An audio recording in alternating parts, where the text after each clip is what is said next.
real quick, any type of game plan, any type of instruction, like I said, backwards planning. You know if you're going to make a trip somewhere, you got to start with the end in mind.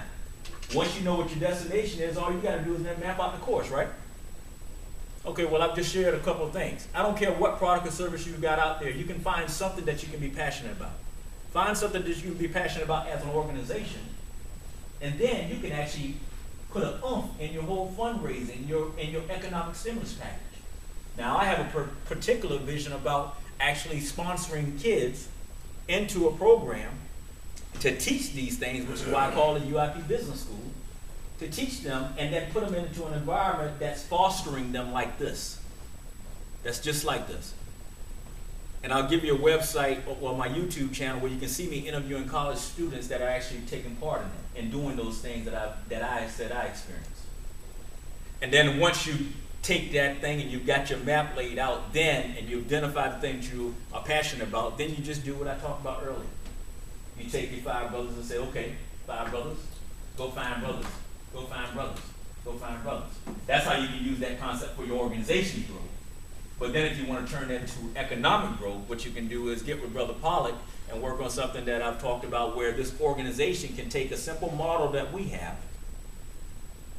By show of hands, any of you guys expect to travel in the future of any sort? Car rentals, hotels, cruises, flights? Okay, cool. Right now, how do you book your travel? You going to a brick and mortar place? Okay, internet. Okay.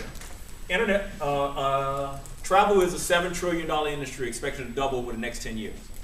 43% of all online spending, listen to what I said, 43% of all online spending is travel. Wow. There's an opportunity there. Now the key is real products, real services. No pie in the sky, not pitching opportunities. Real product, real services. Imagine this, take the total base that we have right here. The organization has one single website. And then all of us simply tell everyone that if you utilize the Hundreds website, if you can find the same or better pricing, try us out, and we will get commission instead of it going to Expedia, Travelocity, and Orbitz. But let me make that a little stronger. In an independent study earlier this year against Expedia, Travelocity, and Orbitz, Expedia came back with the lowest fare 6% of the time. Travelocity came back with the lowest fare 28% of the time. We came back with the lowest fare 68% of the time. Okay? So again, not asking for a handout. You know, time and time again, everyone's talking about raising money and then going and asking, hey, can you write me a check? Can you write me a check? Well, imagine using the dollars that are already being circulated and having those dollars come back into the organization passively. I call it a 24-hour vending machine.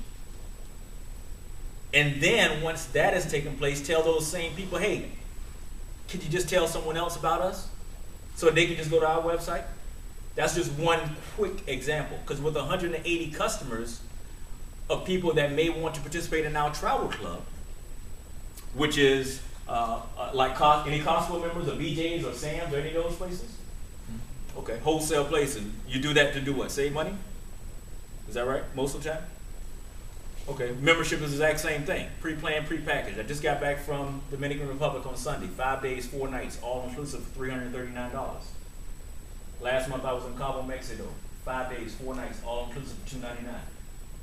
Got access to the Super Bowl, Masters Golf Tournament, on and on and on. But my point is, in this economic time when there's stress, I go into companies that have at least 5 employees and offer this as a benefits program.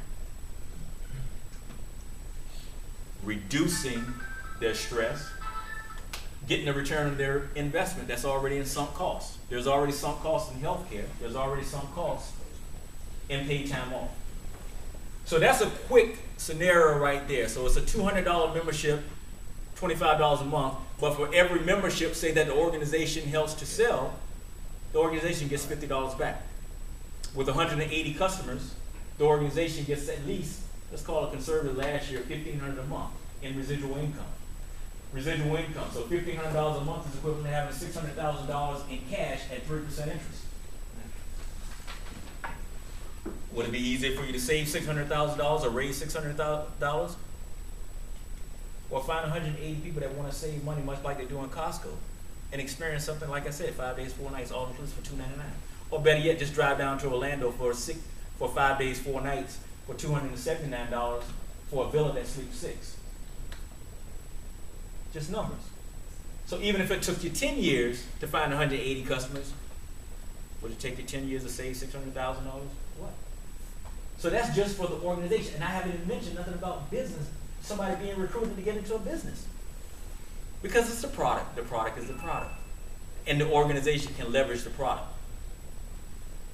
But then for the organization that wants to build an empowerment movement and actually stimulate the economy and get other people the opportunity to do the same thing, they can do that. And if they want to actually get their own business unit, they can. And the organization can in turn reap the benefits of them going and building their business because they don't see a cap on their earning potential. Now we can take kids that are 18 years old and actually, before they go to college, be able to say, we're going to teach you how to walk, we're going to teach you how to talk, we're going to teach you how to dress, you're going to learn how to speak professionally, you're going to be able to walk up to someone and teach those basic skills that are not taught in college. So they can then go become a financial advisor if they want to be. They can then go into be in pharmaceutical sales. They can then go be an attorney. Because all those skills are presenting are things that generally the workforce doesn't teach. And it's really, really hurting us in HBCs. And then it's all in the guise of mentorship. All right? So that's a quick down and dirty without me going into any specifics. That lays out what I said, the first 30 days a person is being taught some real things. You get a group like this then that are continuing. So this goes into more into the business stuff. So I'm not gonna belabor that point. But the whole point of it is the $10 million endowment fund that I'm working to create is all about empowerment, personal growth and development, and entrepreneurship. Because 13 years ago I got introduced to that world, and I took that small piece of information that I got, coupled that with my MBA, coupled that with my military training, coupled that with my Georgetown degree, my understanding of financial services, and I said God has blessed me, and now He's trying to use me in a mighty way to do it and do it bigger than I had been doing. Like I said, I've been serving already in nonprofits. I was board president of a nonprofit when I got here. I've done a lot of things since I've been in Jacksonville, but things are too slow for me. That's right. And so I'm a doer. I'm a doer. And I told the group today, that's why I'm pulling back from all the structured groups and saying, let me go touch everybody that actually wants to go to work and leverage my skill set and the things I do. So with that, I want to say thank you to Mincy Pollock and Dr. McIntosh. I want to say what's up to the people that I know and have seen through different works. And I'm open to any questions if you want me to take any, sir. Any questions?